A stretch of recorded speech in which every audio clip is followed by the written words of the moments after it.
Yeah, so namaskaram everyone. So today we finished up the lectures by Guru Garu. So today mainly we had a quick samanvaya, so a quick clarification of a thing in the beginning. So yes, Devi, we saw that Sita Devi said in the three evils of kinghood, she equated Paradara Gamanam and aggression without cause. So Guru Garu put forth one possible explanation that Devi allowed herself to be abducted so that Ravana's crime would be equal to that of Rama, and thereby Rama killing him would be dharma. So that was one thing that we started with. And a very important thing that Guru Garu told us was that when we try to make interpretations of texts, it's important that we don't cross sampradaya and that we look at the vyakyanas, because these texts are meant to be studied in a certain way. There are certain customs and manners that the author of the time had in mind.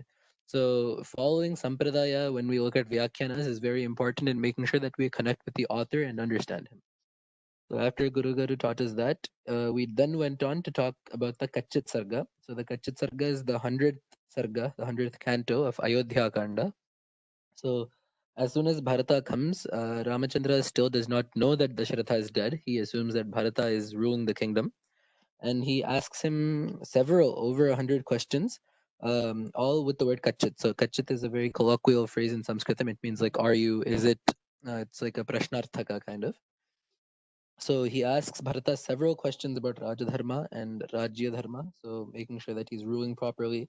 And I won't go into the minutia, but there were several things. So making sure that you look after the people. So waiving fees for industries that are not doing well is a very common theme that we saw today. Making sure that spies are looking after certain employees, certain officials, to make sure that they're not misbehaving, uh, making sure that you respect the Kulaguru, so Vasishtha and other virtuous dharmic brahmanas that are doing the dharma of a brahmana and helping the society.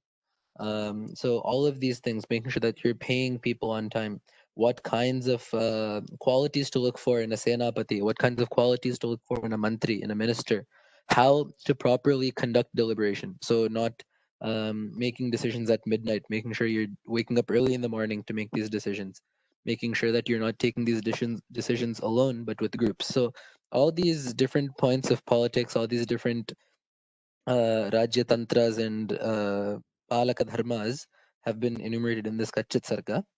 So, thus, with Kachit Sarga, we kind of come to the close, or at least to the very end of Ayodhya Kanda.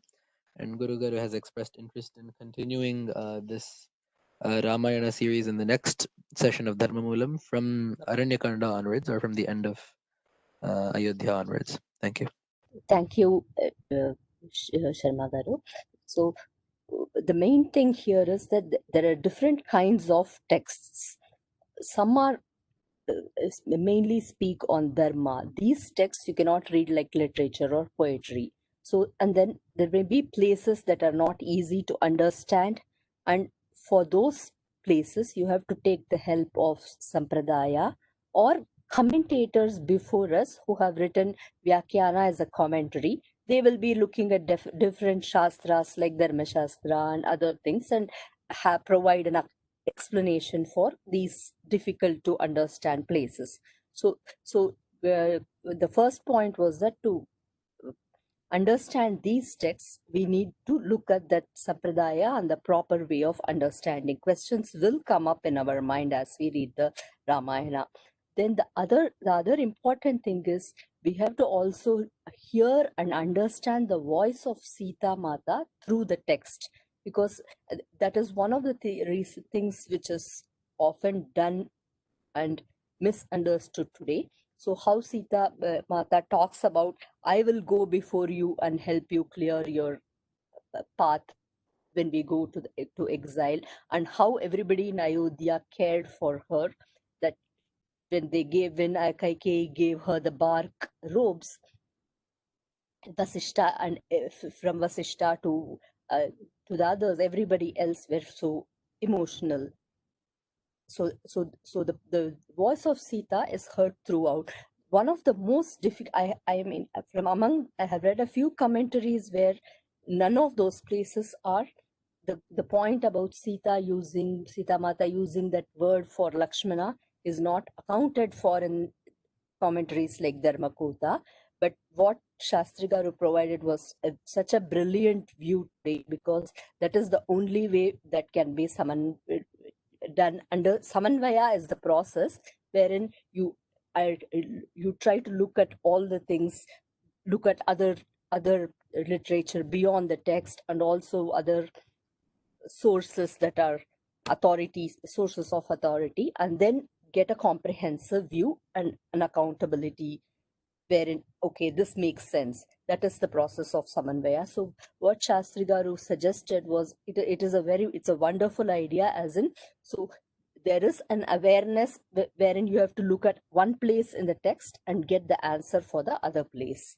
So that is something, as in what he said was, because there is no other explanation for why Sita would use such harsh words against Lakshmana in that sarga. So she wanted to ensure that the paradara bigamanam, or taking other people's wives, and the act of and the unequated, and have a motive to kill Ravana. And so she put herself in harm, which was a supreme sacrifice on behalf of whether that sacrifice was the right thing or not, because these through the epic, the other thing that we all have to take away is that they lived as human beings, and they tried to gauge what is right and what is wrong, and then made those decisions. Then the last bit that Lalita already summarized is, we have several political treatises and texts like Arthashastra which talk about these politics.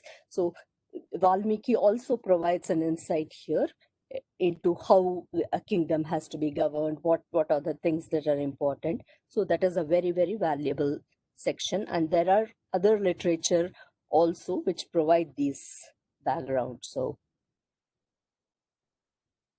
thank you very much. So that that was the big takeaway, that we have to approach these texts. When we hear things that are being pointed out at random, our approach should be to take the right path and evaluate and properly understand and use these techniques that were taught to us. Thank you. Thank you, Vijay and Lalit. Thank you, sir. I leave. Thank you. Yeah, please. And thank you, Sharma Garu. You have given me great opportunity. Not, and sir, also it was a Swamiji given it. Also my Sastanga Danda Pranamams at the feet of my Acharya, Vijayendra Saraswati Mahaswamiji. Om Shri Guru Bhyo Namah. Om Shanti Shanti. Mangalam Kosalendraya Mahaniya Gunatmane Chakravarti Tanujaya Sarva Bhaumaya Mangalam.